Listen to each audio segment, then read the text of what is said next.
नमस्कार, आप देख रहे हैं ग्रैंड न्यूज नेटवर्क और मैं हूं आप सभी के साथ आयुषी। अब मेरे साथ देखिए न्यायधानी सहित प्रदेश भर से जुड़ी हुई तमाम खबरों का सिलसिला शुरू करें उससे पहले एक नजर सुर्खियों पर।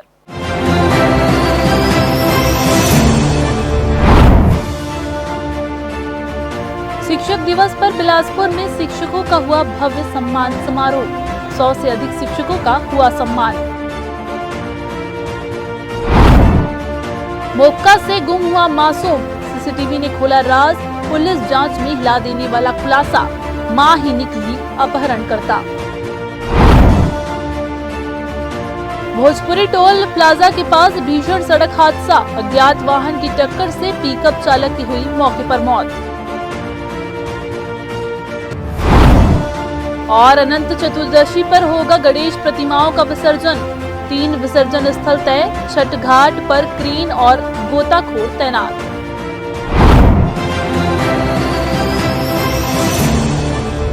तो ये थी आज की सुर्खियां और अब खबरें विस्तार से। देश के पूर्व राष्ट्रपति डॉक्टर सर्वपल्ली राधाकृष्णन की जयंती शिक्षक दिवस के अवसर पर शुक्रवार को बिलासपुर के प्रार्थना सभा कक्ष में शिक्षक सम्मान समारोह का आयोजन किया गया। ये कार्यक्रम छत्तीसगढ़ प्रदेश तृतीय वर्ग कर्मचारी संघ के द्वारा आयोजित किया गया, जिसमें जिले भर से आए 100 से अधिक शिक्षकों को सम्मानित किया गया। इस समारोह में जिले के विभिन्न स्कूलों के हेडमास्टर, प्रिंसिपल्स और शिक्षकों को उनके उत्कृष्ट कार्य, शिक्षा में उनके योगदान और सेवा के लिए सम्मानित किया गया। कार्यक्रम में शिक्षकों को शॉल, प्रशस्ति पत्र और स्मृति चिन्ह भेंट कर उनका उत्साहवर्धन किया गया। समारोह का उद्देश्य न केवल वर्तमान में कार्यरत शिक्षकों को सम्मानित करना था, बल्कि सेवानिवृत्त शिक्षकों को भी उनके जीवन भर के समर्पण के लिए सराहना देना था। मुख्य अतिथि के रूप में बेलतरा विधायक सुशांत शुक्ला और बिलासपुर की महापौर पूजा विधानी ने शिक्षकों को सम्मानित किया। कि शिक्षकों का सम्मान करना, जिन्होंने समाज को पल्लवित किया, पुष्पित किया, गढ़ा, ऐसे लोगों को सम्मान करना अपने आप में जीवन का अनुभव अद्वितीय है। और ये सेवानिवृत्त नहीं हुए, इन्होंने सेवा अवधि पूर्ण की है और अब ये दूसरे पायदान पर जब सेवा समाज को पुनः गढ़ने के लिए अपने अनुभव के साथ जीवन के दूसरे पड़ाव पर जा रहे हैं। ऐसे अवसर पर इस अवसर का साक्षी बनना भी अपने आप में अद्भुत है और इनको शुभकामनाएं हैं कि इनके माध्यम से पुनः समाज संगठित हो, शिक्षित हो, पल्लवित हो, पुष्पित हो और इनके माध्यम से समाज की वो रचना हो जिससे पुनः भारत विश्वगुरु के पायदान पर आगे बढ़ सके। विगत 7 वर्षों से हमारे जिला भर के जितने शिक्षक सेवानिवृत्त होते हैं उनका सम्मान करते हैं। साथ में ही अन्य विभाग के जो कर्मचारी हैं उनका भी उनकी उत्कृष्ट सेवा के नाम से सम्मान करते आ रहे हैं। इसमें इस बार हमारा PWD के हैं, जल संसाधन के हैं और आपके फॉरेस्ट डिपार्टमेंट के हैं, पुलिस डिपार्टमेंट के, मतलब सारे विभागों के जो सेवानिवृत्त कर्मचारी हैं उनकी उत्कृष्ट योगदान के लिए हम अपनी संगठन की ओर से उनका सम्मान करते हैं। और इसमें हमारे चारों विकास खंड के जो पदाधिकारी हैं उनसे हम आर्थिक सहयोग लेते हैं, थोड़ा बहुत उन्हीं के माध्यम से कार्यक्रम को संपन्न कराते हैं। शिक्षक दिवस का अवसर इस बार राजेंद्र नगर स्कूल में कुछ खास रहा, जब छुट्टी के बावजूद विद्यार्थियों ने अपने गुरुजनों को बुलाकर उनके सम्मान में विशेष कार्यक्रम का आयोजन किया। 5 सितंबर को पूरे देश में शिक्षक दिवस के रूप में मनाया जाता है और इसे विश्व शिक्षक दिवस के तौर पर भी पहचान मिली है। इस बार 2 बड़े पर्वों के कारण शासन द्वारा शासकीय अवकाश घोषित किया गया था, लेकिन छात्र छात्राओं के आग्रह पर शिक्षक विद्यालय पहुंचे और बच्चों द्वारा आयोजित शिक्षा सम्मेलन में भाग भी लिया। कार्यक्रम के दौरान विद्यार्थियों ने रंगारंग सांस्कृतिक प्रस्तुतियां दी, कविताएं सुनाई, गीत गाए और नृत्य प्रस्तुत किया। बच्चों का ये सम्मान और स्नेह पाकर गुरुजन भावुक उठे और उन्होंने विद्यार्थियों को आशीर्वाद देते हुए कहा कि शिक्षा का असली उद्देश्य केवल किताबों तक सीमित नहीं है, बल्कि अच्छे संस्कार और मानवीय मूल्यों को आत्मसात करना है। शिक्षकों ने बच्चों से कहा कि वे जीवन में हमेशा ईमानदारी, मेहनत और अनुशासन को अपनाएं ताकि उनका भविष्य उज्जवल हो सके और वे समाज में एक मिसाल कायम कर सके। इस अवसर पर प्राचार्य मोहनलाल पटेल ने भी कार्यक्रम को संबोधित किया और विद्यार्थियों के उत्साह की सराहना की। वहीं छात्रा रिमझिम कश्यप ने भावुक होकर कहा कि गुरुजनों का आशीर्वाद ही उनकी असली पूंजी है और यही उन्हें आगे बढ़ने की प्रेरणा देता है। आज संस्था के छात्र छात्राओं ने शिक्षक दिवस कार्यक्रम का आयोजन किया था और इस शिक्षक दिवस में शाला विकास समिति के द्वारा हमारे यहाँ के जो स्थानांतरित शिक्षक हैं 7 उन शिक्षकों का सम्मान समारोह भी आयोजित किया गया था, क्योंकि उन्होंने लंबे समय तक रह करके इस विद्यालय में उन्होंने सेवाएं दी थीं और साथ ही साथ विद्यालय के जो साज सजावट से लेकर के विकास के लिए उन्होंने काम किया था। और अभी युक्तिकरण हुआ और युक्तिकरण में हुआ अन्य संस्था गए थे तो उनके लिए एक सम्मान समारोह का भी आयोजन शाला विकास समिति के माध्यम से रखा गया था। बहुत ही अधिक अच्छा लगा। बच्चे अपने थोड़े से समय में काफ़ी कुछ व्यवस्था करके आज शिक्षकों को अच्छी तरह से सम्मानित किए और उन्होंने मंच का पूरा संचालन स्वयं किया और बहुत अच्छा लगा इतना ही कह सकती हूँ। शिक्षक होने के नाते उनको ये कार्य सिखाना हमारा कर्तव्य बनता है क्योंकि वो देश के भविष्य हैं और आज नहीं तो कल, आज हम मंच संभाल रहे हैं, कल उनको मंच संभालना है, आज हम शिक्षा का पद संभाल रहे हैं, कल उनको शिक्षक बनना है। फर्स्ट तो मैं अभी इस साल यहाँ पर आई हूँ। मैं जहाँ भी पढ़ी हूँ मेरे को सभी शिक्षक बहुत बेस्ट लगे हैं, लेकिन यहाँ के भी मेरे को अति बेस्ट लगे हैं। तो मैं सबसे ज़्यादा अपनी वर्मा मैम से जो अर्थशास्त्र की टीचर हैं और मिश्रा मैम से ज़्यादा प्रभावित हुई हूँ और हमारे पटेल सर, तो इन लोग के सहयोग से मैं मतलब कि ये लोग मेरे को बहुत अच्छे लगते हैं। मतलब इनका पढ़ाया हुआ मेरे को सब समझ आता है और ये बेस्ट टीचर है। शिक्षक और विद्यार्थियों के बीच इस भावात्मक मिलन ने साबित कर दिया है कि गुरु शिष्य परंपरा केवल किताबों तक नहीं बल्कि आपसी रिश्तों, सम्मान और भावनाओं से भी जुड़ी होती है। ये दिन शिक्षकों और छात्रों दोनों के लिए ही यादगार बन गया। कैमरामैन राहुल ठाकुर के साथ पिंटू दुबे की रिपोर्ट। 3 दिवसीय 22वीं सब जूनियर व अंडर 23 बालक बालिका छत्तीसगढ़ राज्य स्तरीय एथलेटिक्स प्रतियोगिता का शुभारंभ शुक्रवार को बहतरई एथलेटिक्स ग्राउंड बिलासपुर में आयोजित हुआ। इस आयोजन में छत्तीसगढ़ के सभी जिलों से 1100 से अधिक खिलाड़ी भाग ले रहे हैं। प्रतियोगिता विभिन्न चरणों में आयोजित की जा रही है। ये राज्य स्तरीय प्रतियोगिता एथलेटिक्स संघ द्वारा दूसरी बार आयोजित की जा रही है, जिसमें पहले भी सफलतापूर्वक आयोजन किया जा चुका है। मुख्य अतिथि के रूप में बिलासपुर विधायक अमर अग्रवाल, स्वागत अध्यक्ष के रूप में बेलतरा विधायक सुशांत शुक्ला उपस्थित रहे। अतिथियों ने खिलाड़ियों का उत्साहवर्धन करते हुए कहा कि केंद्र और राज्य सरकार द्वारा खेलों को बढ़ावा देने के लिए निरंतर प्रयास किए जा रहे हैं। इसका परिणाम है कि आज छोटे शहरों के खिलाड़ी भी राष्ट्रीय व अंतर्राष्ट्रीय स्तर पर उत्कृष्ट प्रदर्शन कर रहे हैं। खेलो इंडिया जैसी योजनाओं के माध्यम से युवाओं को मंच मिल रहा है, जिससे उनमें आत्मविश्वास और प्रतिस्पर्धा की भावना का विकास हो रहा है। देश के सारे खिलाड़ी या देशवासियों को लगता था कि जब ये एशियाड होता है, ओलंपिक होता है, तो हमको स्वर्ण पदक नहीं मिलता, रजत नहीं मिलता, कांस्य नहीं मिलता और एक कमी महसूस होती है कि खेल जगत में हमारे भारतवर्ष का जो स्थान होना चाहिए वो हम प्राप्त नहीं करता।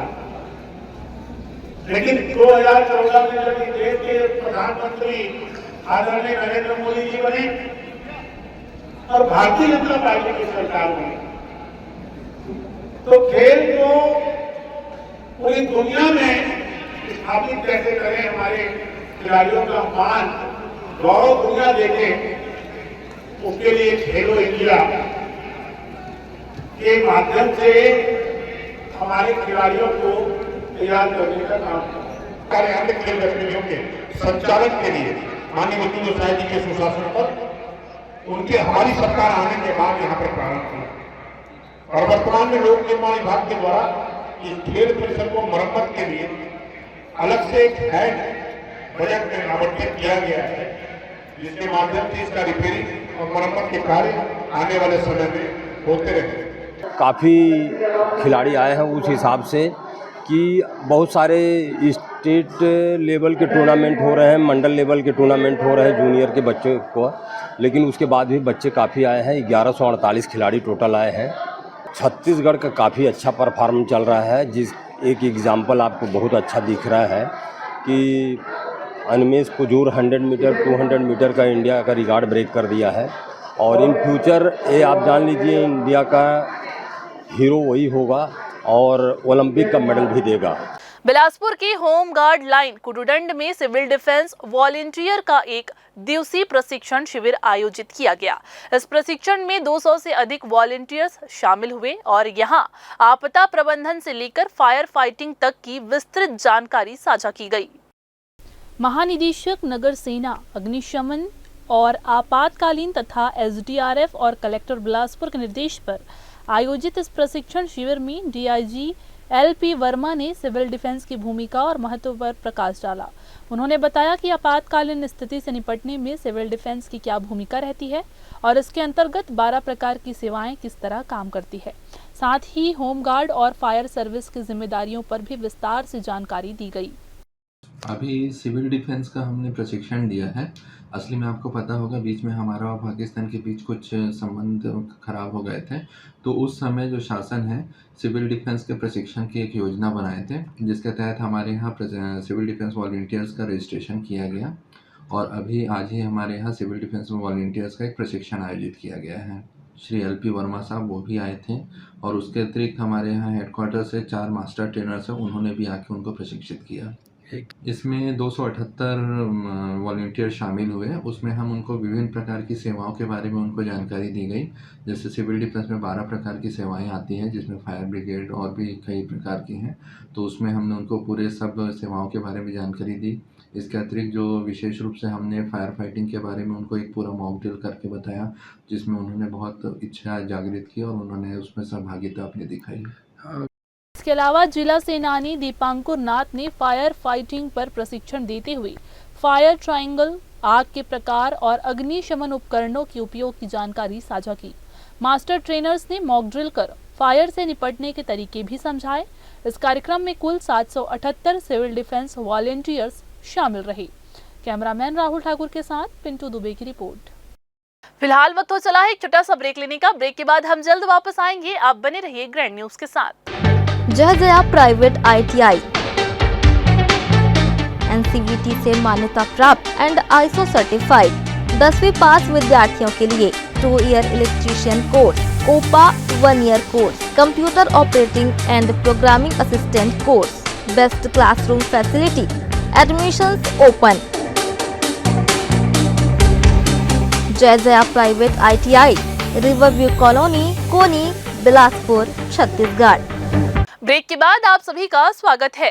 बिलासपुर में हड़कंप मचा देने वाली एक सनसनीखेज वारदात सामने आई है। मोपका के प्रॉपर्टी डीलर आकाश सोनी के 5 साल के बेटे को रहस्यमय तरीके से अगवा कर लिया गया। सीसीटीवी कैमरे भी खंगाले गए, गवाहों से पूछताछ भी हुई। पुलिस की नींद ही उड़ गई, लेकिन जब सच्चाई सामने आई तो हर कोई दंग रह गया। जिस महिला पर कोई शक तक नहीं कर रहा था, वही असल में अपहरणकर्ता निकली। मोपका निवासी आकाश सोनी प्रॉपर्टी डीलिंग का काम करते हैं। पत्नी रोशनी सोनी से विवाद के बाद दोनों अलग अलग रह रहे थे। बेटा पिता के पास था और उसकी देखभाल के लिए घर में केयर टेकर रखी गई थी। सोमवार को अचानक एक महिला घर पहुंची। उसने प्यास लगने का बहाना बताया और केयर टेकर से पानी मांगा। जैसे ही केयर टेकर किचन की ओर गई, महिला ने मौका देखा और मासूम को गोद में उठाकर फरार हो गई। बच्चे के गायब होते ही घर में हड़कंप मच गया। पुलिस ने अपहरण का केस दर्ज कर लिया है और जांच शुरू कर दी है। जी, एक प्रार्थी प्रकाश सोनी थाना में उपस्थित आकर रिपोर्ट दर्ज कराया कि उसके 5 वर्षीय पुत्र जो कि अपने मेट के साथ जो है घर में था, वो घर से कोई महिला जो है मुँह बांध कर आई और उसको लेकर चली गई कहकर रिपोर्ट लिखा। प्रथम दृष्टया प्रकरण नाबालिग का होने से 137(2) के तहत मामला पंजीबद्ध कर विवेचना लिया गया। विवेचना क्रम में तथ्य सामने आया है कि उसकी पत्नी, प्रार्थी की पत्नी रोशनी सोनी, जो कि प्रार्थी से अलग 2 वर्ष से अलग रहती है और अपने मित्र के साथ रहती है। इसी बीच क्या है कि प्रार्थी अपने बेटे से मिलने की इच्छा रखती थी और इसी संबंध में वो अपने बच्चे को लेकर चली गई थी। प्रथम दृष्टया मामला जो है शादीशुदा जोड़ी का अलग रहने के लिए और बच्चे के संरक्षण प्राप्त करने के लिए, जिनको विधिपूर्वक न प्राप्त करते हुए रोशनी सोनी ने उपेक्षापूर्वक कार्य करते हुए उसमें बच्चे को अपहरण करके ले गई थी। मामला पंजीबद्ध कर आरोपियों की गिरफ्तारी सुनिश्चित कर ली गई है एवं प्रकरण में अग्रिम कार्रवाई सुनिश्चित की जा रही है। सीसीटीवी फुटेज खंगाले गए, गवाहों से पूछताछ भी हुई और पुलिस ने शक की सुई बच्चे की मां पर टिकाई। अगले ही दिन पुलिस को खबर मिली कि महिला बच्चे को मंगला इलाके में छुपाकर रखी हुई है। दबिश दी गई और मासूम को सकुशल बरामद कर पिता को सौंप दिया गया। अब अदालत में बच्चे का बयान दर्ज होगा, जिसके बाद इस चौंकाने वाले अपहरण कांड की पूरी तस्वीर साफ होगी। कैमरामैन गोलू कश्यप के साथ पिंटू दुबे की रिपोर्ट। बिलासपुर जिले के पचपेड़ी थाना क्षेत्र अंतर्गत जोंधरा से बड़ी खबर सामने आई है। आप सभी को बता दें, यहां पर गौरक्षकों और हिंदू संगठनों की सतर्कता से गौवंश तस्करी का एक बड़ा मामला पकड़ा गया है। जानकारी के अनुसार एक ट्रक में करीब 25 से 30 गौवंश भरे हुए थे, जिन्हें बूचड़खाना ले जाने की आशंका जताई जा रही है। गौरक्षकों ने मौके पर ट्रक को रोका और इसकी सूचना पुलिस को दी। पुलिस ने तुरंत कार्रवाई करते हुए वाहन चालक और मालिक के खिलाफ केस दर्ज कर लिया है। फिलहाल पुलिस मामले की गंभीरता से जांच कर रही है और गौवंशों को सुरक्षित स्थान पर पहुंचाया गया है। बिलासपुर आबकारी विभाग ने इस हफ्ते अलग अलग जगहों पर कार्रवाई करते हुए बड़ी मात्रा में अवैध शराब जब्त की है। इस दौरान 4 आरोपियों को हिरासत में लिया गया है। आप सभी को बता दें कि आबकारी उप निरीक्षक धर्मेंद्र शुक्ला और वेद प्रकाश नेताम की टीम ने जयराम नगर के पास दबिश दी। यहां 2 आरोपियों विक्रम पटेल और उमाशंकर खांडे से 36 बोतल हरियाणा प्रांत की ब्लेंडर प्राइड शराब बरामद की गई। दोनों के खिलाफ आबकारी अधिनियम की धारा 34(2), 36 और 59 क के तहत कार्रवाई की गई और इन्हें गिरफ्तार कर लिया गया है। इसी तरह आमागोहन बिलगहना इलाके से आरोपी उमेश कुमार के पास से 15 लीटर महुआ शराब जब्त की गई। कार्रवाई के बाद उसे जेल भेजा गया। वहीं मोपका इलाके से धर्मलाल साहू को गिरफ्तार किया गया। उसके पास से 74 नग देशी मदिरा प्लेन बरामद की गई। उस पर धारा 34(2) के तहत प्रकरण दर्ज कर न्यायिक रिमांड पर जेल भेज दिया गया है। कुल मिलाकर इस हफ्ते आबकारी विभाग ने 55 लीटर से ज्यादा शराब जब्त की और 4 आरोपियों को पकड़ा। विभाग का कहना है कि ऐसी कार्रवाई आगे भी जारी रहेगी। बिलासपुर के तहसील कार्यालय में EWS प्रमाण पत्र फर्जीवाड़े का मामला तूल पकड़ता जा रहा है। प्रशासन ने जहां 3 प्रमाण पत्रों को फर्जी घोषित किया है, वहीं 4 को संदिग्ध मानकर जांच जारी है। लेकिन एक छात्रा के सामने आने से इस पूरे प्रकरण में नया मोड़ आ गया है। देखिए ये खास रिपोर्ट। बिलासपुर में सामने आया ये फर्जीवाड़ा चौंकाने वाला है। प्रशासन के मुताबिक छात्राएं सुहानी सिंह, श्रेयांशी गुप्ता और भव्या मिश्रा ने फर्जी EWS प्रमाण पत्र लगाकर मेडिकल कॉलेजों में दाखिला लिया। तहसील कार्यालय के रिकॉर्ड में इनके नाम से ना तो आवेदन मिला और ना ही कोई प्रमाण पत्र जारी हुआ। अब तक 7 संदिग्ध मामले सामने आए हैं, जिनमें से 3 की पुष्टि हो चुकी है। लेकिन प्रभावित सरकंडा निवासी छात्रा भव्या मिश्रा का कहना है कि उसका प्रमाण पत्र पूरे नियमों के तहत जारी हुआ था।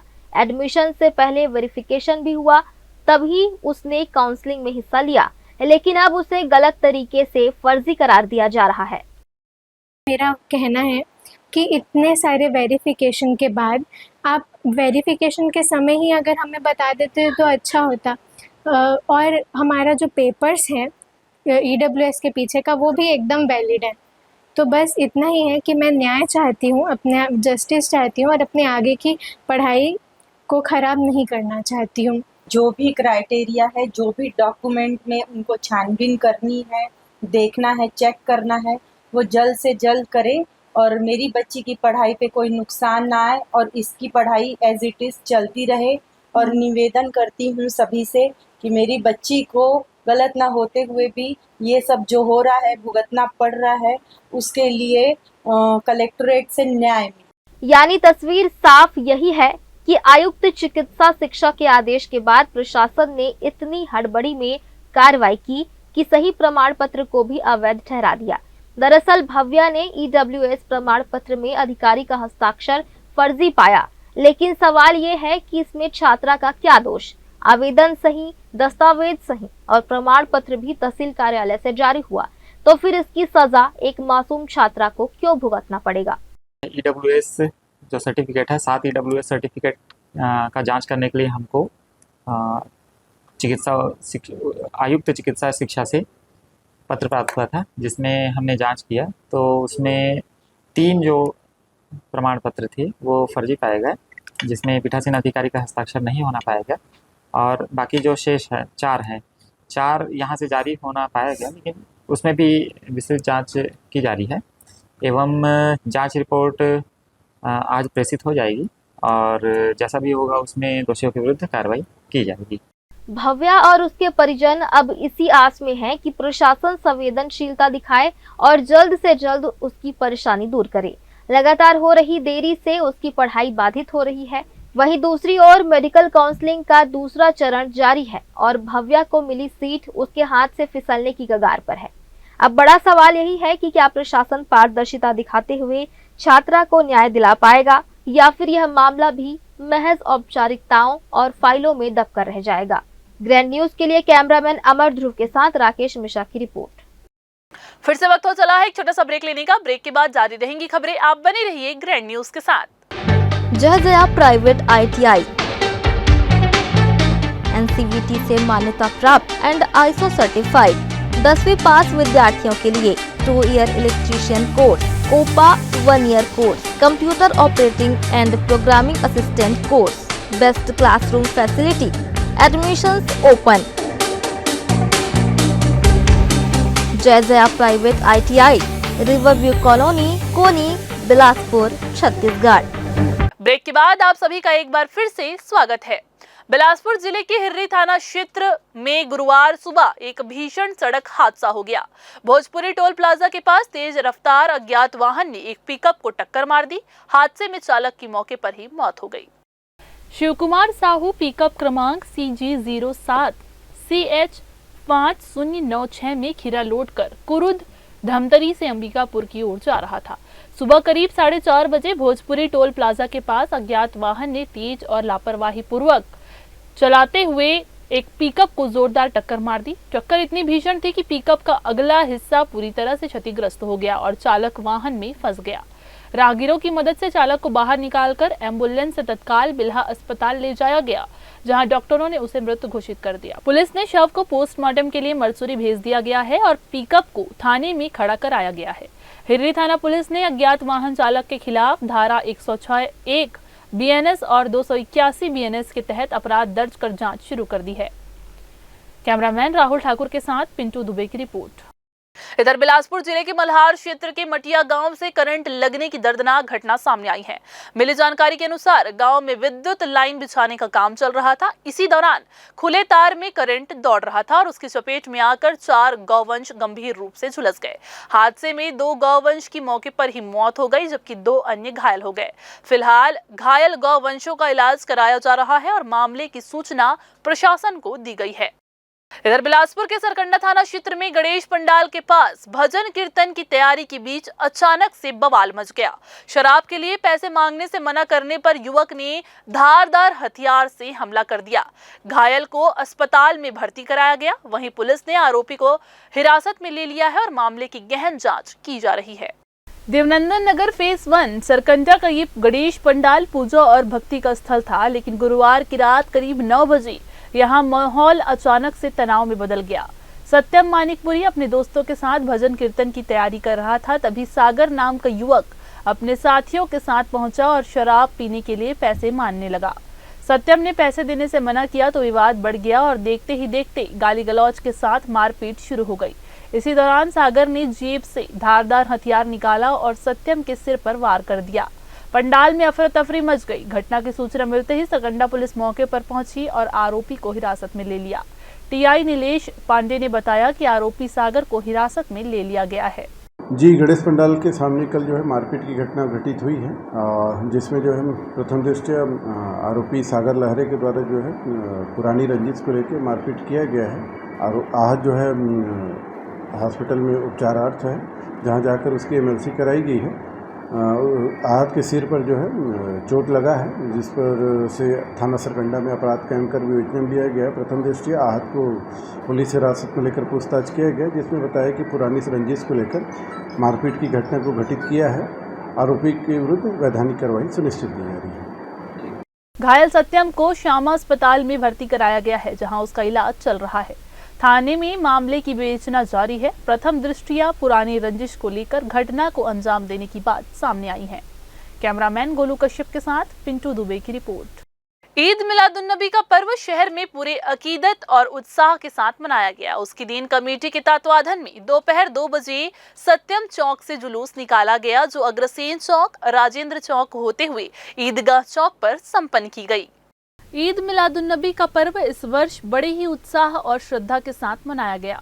मुस्लिम समाज द्वारा उसकी दीन कमेटी के नेतृत्व में भव्य जुलूस निकाला गया। दोपहर 2 बजे सत्यम चौक से प्रारंभ हुआ ये जुलूस अग्रसेन चौक, तारबहार, गांधी चौक, गोल बाजार, सदर बाजार, राजेंद्र नगर होते हुए ईदगाह चौक पहुंचा। इस दौरान जुलूस का शहर भर में जोरदार स्वागत किया गया। कमेटी ने पहले ही स्पष्ट कर दिया था कि जुलूस में डीजे, आतिशबाजी, हथियार या वाहनों की अनुमति नहीं होगी। सरपरस्त और अध्यक्ष ने समाज जन से शांति और अनुशासन बनाए रखने की अपील की थी।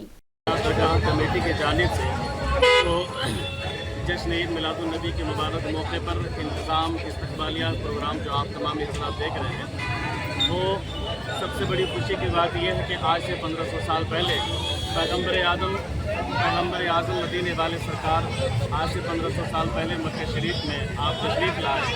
हमारे आका सल्लल्लाहु अलैहि वसल्लम की साथ वो साथ है जो पूरी दुनिया में रहमत बनकर के तशरीफ़ लाए हैं। आज उन्हीं की यौम पैदाइश के मौके पर जुलूस मोहम्मदी सल्लल्लाहु अलैहि वसल्लम निकला हुआ है, जिसके इस्तकबाल में हमारे दरगाह शरीफ सरकंडा कमेटी के जानिब से ये यहाँ पर इस्तकबालिया प्रोग्राम रखा गया है। रब्बे क़दीर की बारगाह में दुआ करते हैं जितने लोग इस जुलूस मोहम्मदी सल्लल्लाहु अलैहि वसल्लम में शिरकत कर रहे हैं, अल्लाह तबारक व तआला सबको दोनों जहान में सुखोई अता फरमाएँ और आने जाने वाले तमाम लोगों से हम इस्तकबाल का एहतमाम किए हैं। सबके साथ यही हम पैगाम देना चाहते हैं कि हमारे किसी भी एक मजहब के लिए नहीं है, ये सारी इंसानियत का त्यौहार है। सभी धर्म के अपने अपने त्यौहार होते हैं, लेकिन ये एक ऐसा वाहिद त्यौहार है जो सभी इंसानियत का त्यौहार है, जिसे सभी इंसानों के लिए है। अल्लाह रब्बुल इज्जत ने कुरान में फरमाया और हमने तमाम जहान के लिए आपको रहमत बना के भेजी, मतलब पैगम्बर मोहम्मद साहब सल्लल्लाहु अलैहि वसल्लम को शहरवासी देशवासी को बहुत बहुत मुबारकबाद पेश करते हैं। हम सरकंडा दरगाह से जो कि यहाँ पर रसगुल्ला बनाएंगे और सब में तकसीम करें खुशी के मौके पर। इस बार का पर्व विशेष महत्व रखता है क्योंकि ये हुजूर की पैदाइश का 150वां साल है। इसी अवसर पर जुलूस और जलसे को बड़े पैमाने पर आयोजित किया गया। समाज के सभी तबकों ने इसमें भाग लेकर आपसी भाईचारे, एकता और सौहार्द का संदेश दिया। ग्रैंड न्यूज के लिए गोलू कश्यप के साथ राकेश मिश्रा की रिपोर्ट। फिर से वक्त हो चला एक छोटा सा ब्रेक लेने का। ब्रेक के बाद जारी रहेंगी खबरें, आप बने रहिए ग्रैंड न्यूज के साथ। जय प्राइवेट ITI NCVT से मान्यता प्राप्त एंड ISO सर्टिफाइड 10वीं पास विद्यार्थियों के लिए 2 year electrician course, COPA 1 year course, computer operating and programming assistant course, best classroom facility, admissions open. Jai private ITI, Riverview colony, Koni, Bilaspur, Chhattisgarh. Break के बाद आप सभी का एक बार फिर से स्वागत है। शनिवार को अनंत चतुर्दशी के अवसर पर शहर भर में विराजमान गणेश प्रतिमाओं का विसर्जन पूरे श्रद्धा और धूमधाम के साथ किया जाएगा। नगर निगम द्वारा इस आयोजन के लिए सभी तैयारियां पूरी कर ली गई है। शहर में कुल 3 प्रमुख विसर्जन स्थल निर्धारित किए गए हैं। पुराना अरपा पुल के नीचे स्थित शिव घाट, पचरी घाट और छठ घाट। इनमें से बड़ी गणेश प्रतिमाओं का विसर्जन विशेष रूप से छठ घाट में किया जाएगा, जहां क्रेन और गोताखोरों की व्यवस्था की गई है। नगर निगम अधिकारियों ने शुक्रवार को दिन भर सभी विसर्जन स्थलों का निरीक्षण किया। यहां विद्युत व्यवस्था से लेकर सुरक्षा और साफ सफाई तक सभी जरूरी प्रबंध सुनिश्चित किए गए हैं। विशेष रूप से इस बार अरपा नदी में जलस्तर अधिक होने के कारण सुरक्षा नियमों को और भी ज्यादा सख्त किया गया है। वहीं सड़कों पर यातायात और जाम की स्थिति से निपटने के लिए पुलिस प्रशासन और यातायात विभाग ने मिलकर वैकल्पिक मार्गों की योजना भी बनाई है। प्रमुख मार्गों पर पुलिस बल तैनात रहेगा ताकि विसर्जन यात्रा शांतिपूर्ण ढंग से संपन्न हो सके। साथ ही साथ नगर निगम प्रतिवर्ष की भांति इस वर्ग भी हम लोग पचरी घाट में, छठ घाट में और सरकंडा के जो पुराने पुल है और शिव घाट में इस जगह में विसर्जन के लिए विशेष व्यवस्था रखे हैं। हमारे सफाई कर्मचारी वहाँ कंटिन्यू सफाई कर रहे हैं और पुलिस विभाग की वहाँ भी व्यवस्था बनाए गए हैं। ऐसा करके हम लोग चाह रहे हैं कि सफाई जो गणेश का विसर्जन हो, लोगों को किसी प्रकार की वहाँ पे असुविधा न हो और नगर निगम उनके बिल्कुल तत्पर करेंगे। हाँ, क्रेन के लिए अपन छठ घाट में रखें। जो बड़ी मूर्ति है, बड़ी समिति वाले हैं, उनके लिए वहाँ छोटी छोटी जैसे मोहल्ले में छोटे मोटे जो गणेश बैठते हैं उनके लिए शिव घाट है पुराना पुल सरकंडा का और ये पचरी घाट होगी। अगर बड़ा है और उसके लिए क्रेन चाहिए तो क्रेन की व्यवस्था अपन अच्छा वहाँ पे रखें छठ घाट में, जहाँ पे बड़ी मूर्ति के लिए वहाँ पे व्यवस्थित किया गया है।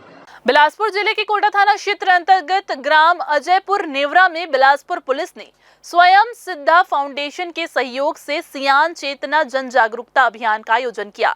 इस अवसर पर शैक्षणिक संस्थानों, सामाजिक संगठनों और ग्रामीणों को नशा मुक्ति, सड़क सुरक्षा, महिला सुरक्षा, साइबर अपराध और सामाजिक कुरीतियों से बचाव जैसे अहम मुद्दों पर जानकारी दी गई। अभियान के दौरान अतिरिक्त पुलिस अधीक्षक अर्चना झा ने कहा कि सुरक्षित समाज के निर्माण में पुलिस और जनता की संयुक्त जिम्मेदारी है और ऐसे प्रयासों से समाज में सकारात्मक परिवर्तन लाया जा सकता है। वहीं स्वयं सिद्धा फाउंडेशन के अध्यक्ष चंचल सलूजा ने संस्था की सामाजिक प्रतिबद्धता पर जोर देते हुए ये बताया कि पुलिस प्रशासन के साथ मिलकर ऐसे जनहितकारी अभियान आगे भी जारी रहेंगे। कार्यक्रम में उपस्थित वरिष्ठ नागरिकों को सम्मानित किया गया और मातृशक्तियों को साड़ी भेंट कर उनका उत्साहवर्धन किया गया। बिलासपुर के सरकंडा स्थित इमली भाटा इलाके में मंगलवार देर शाम सड़क पर जलभराव का ऐसा नजारा था कि चलते चलते एक कार पानी में तैरने लगी। कार में सवार लोगों की जान पर बनाई, लेकिन स्थानीय लोगों ने साहस दिखाते हुए सभी को सुरक्षित बाहर निकाल लिया। लगातार हो रही बारिश से इलाके में जगह जगह जलभराव की स्थिति बनी हुई है, जिससे लोगों का जनजीवन अस्त व्यस्त हो गया है। बिलासपुर में लगातार हो रही बारिश से हालात बिगड़ गए हैं। सरकंडा के जोरापारा, बंधवापारा और इमली भाटा इलाके पानी में डूब चुके हैं, जहां रहवासी अपने ही घरों में कैद होकर रह गए हैं। चारों ओर फैले पानी ने आवाजाही तक मुश्किल बना दी है। वहीं जलभराव की ड्रोन की तस्वीरें भी सामने आई हैं, जो शहर की बदहाली को साफ बयां कर रही है। फिर से वक्त हो चला है एक छोटा सा ब्रेक लेने का। ब्रेक के बाद जारी रहेंगी खबरें। आप बने रहिए ग्रैंड न्यूज के साथ। जय प्राइवेट ITI NCVT से मान्यता प्राप्त एंड ISO सर्टिफाइड 10वीं पास विद्यार्थियों के लिए 2 year electrician course, COPA 1 year course, computer operating and programming assistant course, best classroom facility, admissions open. Jai private ITI, Riverview colony, Koni, Bilaspur, Chhattisgarh. Break के बाद आप सभी का स्वागत है। छत्तीसगढ़ विधानसभा में नेता प्रतिपक्ष और कांग्रेस के वरिष्ठ नेता चरणदास महंत बिलासपुर पहुंचे। पत्रकारों से बातचीत के दौरान उन्होंने नेताओं को अपने अपने चमचे संभाल कर रखने की नसीहत दी। महंत ने कहा कि जितनी संख्या सांप और बिच्छुओं की होती है, उतनी ही संख्या नेताओं के चमचों की भी है और इन्हीं की वजह से अनावश्यक बयानबाजी होती रहती है। नेता प्रतिपक्ष चरणदास महंत ने साफ शब्दों में कहा कि चमचों की वजह से ही अक्सर ऐसे बयान बाहर निकलते हैं जिनका कोई आधार नहीं होता। उन्होंने कहा कि नेताओं को अपनी जिम्मेदारी समझनी चाहिए और ऐसे लोगों पर नियंत्रण रखना चाहिए, क्योंकि यही लोग किसी को मुख्यमंत्री बना देते हैं और किसी को प्रदेश अध्यक्ष। महंत ने इस बात पर भी जोर दिया है कि कांग्रेस पार्टी एकजुट है और किसी तरह की भ्रम की स्थिति नहीं है। चौबे जी ने कल जाके स्वीकार किया है कि हम सब लोग दीपक बैठ जी के साथ हैं, उनके नेतृत्व में विश्वास करते हैं। हम सब लोग एकजुट होकर एक मत से सामूहिक नेतृत्व में चुनाव लड़ेंगे, यही सही है। पूर्व मंत्री रविंद्र चौबे की उस बयान पर जब उनसे सवाल किया गया जिसमें भूपेश बघेल को PCC अध्यक्ष बनाने की बात कही गई थी, तो महंत ने स्पष्ट किया कि चौबे पहले ही कह चुके हैं कि वे दीपक बैच के साथ खड़े हैं। कांग्रेस का पूरा संगठन बैच के नेतृत्व में ही एकजुट होकर चुनाव लड़ने की तैयारियां कर रहा है। महंत ने कहा कि मैंने खुद समझाया है कि बाकी बातें बाहर जा रही है, लेकिन ये हमारी गलती नहीं बल्कि इन चमचों की वजह से फैल रही अफवाहें हैं। कार्यकर्ता और चमचों में जमीन आसमान का अंतर है। इस बात को आप नोट कर लें, बताएंगे कहीं बताना पड़ेगा आपको। मेरे मन में, मेरे दिमाग में मैं जानता हूँ कि चमचा और कार्यकर्ता में जमीन और आसमान का अंतर होता है। कार्यकर्ता हमारा जमीन में काम करता है, अपने संस्था के लिए काम करता है, अपने क्षेत्र के गरीब साथियों को आगे बढ़ाने के लिए काम करता है, अपने संस्था के सिद्धांतों के अनुसार, नियमों के अनुसार काम करता है, और उसमें एक संस्कार होता है। जब चरणदास महंत से ये पूछा गया कि क्या कांग्रेस की सरकार भी वोट चोरी से बनी थी, तो उन्होंने इसे पूरी तरह से नकार दिया। महंत ने भाजपा सरकार पर तीखा तंज कसते हुए कहा कि 15 साल से बीजेपी जनता झूठे वादे, लूट खसौट, युवाओं को नौकरी जैसे कई तरह के झूठे सपने दिखाकर गुमराह कर रही थी। जनता इनसे त्रस्त हो गई थी और बदलाव चाहती थी। इसी वजह से छत्तीसगढ़ की जनता ने कांग्रेस की सरकार चुनी और उसे भारी बहुमत से सत्ता में बैठाया। हमारी सरकार चोरी से नहीं बनी थी। हमारी सरकार छत्तीसगढ़ के मतदाताओं के इच्छा से बनी थी, क्योंकि 15 साल में जिन लोगों ने जैसा किया था इस प्रदेश में, भारतीय जनता पार्टी ने जो लूट की, खसोट की, बदमाशी की, नौजवानों को नौकरी नहीं दी, गरीबों को काम नहीं दिया, उसके आक्रोश में कांग्रेस की सरकार है। प्रदेश की खस्ताहाल सड़कों पर हाईकोर्ट की फटकार के सवाल पर नेता प्रतिपक्ष ने बीजेपी शासित राज्यों पर निशाना साधा। महंत ने कहा कि केवल छत्तीसगढ़ ही नहीं बल्कि जिन राज्यों में बीजेपी की सरकारें हैं, वहां के हाई कोर्ट और जज स्वतः संज्ञान लेकर कार्रवाई कर रहे हैं, क्योंकि वहां की सरकारें जनहित में कोई काम नहीं कर रही है। महंत ने तंज कसते हुए कहा कि भाजपा केवल सत्ता की राजनीति करती है, लेकिन जनता की समस्याओं पर कोई गंभीरता नहीं दिखाती। कैमरामैन राहुल ठाकुर के साथ पिंटू दुबे की रिपोर्ट। छत्तीसगढ़ की राजनीति में मंत्रिमंडल विस्तार को लेकर एक बार फिर से विवाद गहराता दिख रहा है। कांग्रेस ने इस पूरे मामले को हाईकोर्ट में चुनौती देते हुए नई याचिका दायर की है। कांग्रेस की ओर से मीडिया सेल प्रमुख सुशील कुमार शुक्ला ने याचिका लगाई है, जिसमें 14वें मंत्री के रूप में राजेश अग्रवाल की नियुक्ति को पूरी तरह से असंवैधानिक बताया गया है। याचिका में दलील दी गई है कि संवैधानिक प्रावधानों से अधिक मंत्री बनाए जाने का कोई औचित्य नहीं है, लिहाजा इस नियुक्ति को तत्काल प्रभाव से रद्द किया जाए। कांग्रेस ने इस पर कड़ा रुख अपनाते हुए कहा है कि यदि नियुक्ति बरकरार रहती है तो ये संविधान और न्यायपालिका दोनों के लिए चुनौतीपूर्ण होगा। अब इस मामले पर सोमवार को पहली सुनवाई होने जा रही है, जिससे प्रदेश की सियासत में नई हलचल और गर्माहट आना तय माना जा रहा है। इधर बिलासपुर हाई कोर्ट से प्रदेश भर की जर्जर सड़कों को लेकर बड़ी खबर सामने आई है। चीफ जस्टिस के डिवीजन बेंच में चल रही सुनवाई के दौरान एचसी ने नाराजगी जताते हुए कहा कि आप नहीं तो क्या हम बनाएंगे सड़क, क्या स्टडी पूरी करने में 2-3 जन्म लगेंगे।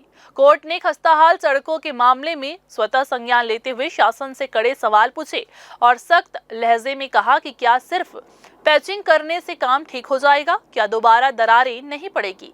इस दौरान शासन ने कोर्ट में जवाब पेश करते हुए बताया कि रतनपुर सिंदरी का काम पूरा हो चुका है, रायपुर रोड का 70% काम हो गया है और बाकी काम 10 से 15 दिनों में पूरा हो जाएगा। वहीं एनएचएआई और शासन ने माना कि स्थिति को सुधारने के लिए अभी स्टडी चल रही है और रिपोर्ट प्रस्तुत करने के लिए अतिरिक्त समय मांगा गया है। एचसी ने सख्त टिप्पणी करते हुए कहा है कि मॉडर्न इंडिया है और अभी भी कॉपी किताब और पेन से स्टडी हो रही है। कोर्ट ने शासन को 2 सप्ताह के भीतर फोटो सहित विस्तृत रिपोर्ट पेश करने के निर्देश दिए हैं। अब इस मामले की अगली सुनवाई 23 सितंबर को होगी। इधर बिलासपुर हाईकोर्ट ने नगर निगम की नीलामी कार्यवाही पर बड़ा आदेश जारी किया है। जस्टिस अरविंद वर्मा की सिंगल बेंच ने मानसिक दिव्यांग धीरज पांडे और उनके पिता की दुकानों की नीलामी पर रोक लगाते हुए स्पष्ट किया है कि पिता को 1 सप्ताह और पुत्र को 1 माह के भीतर पूरी राशि जमा करनी होगी। इसके अलावा हाईकोर्ट ने आदेश दिया है कि नीलामी विज्ञापन का पूरा खर्च निगम को वहन करना होगा। कोर्ट ने दिव्यांग अधिकार अधिनियम 2016 का हवाला देते हुए नगर निगम को सहानुभूति पूर्व कार्रवाई करने और मामले में संवेदनशील रवैया अपनाने के निर्देश दिए हैं। तो ये थी आज की बुलेटिन की तमाम खबरें। अगली बुलेटिन में फिर होगी आपसे मुलाकात। तब तक के लिए पूरी टीम के साथ मुझे दीजिए इजाजत। नमस्कार।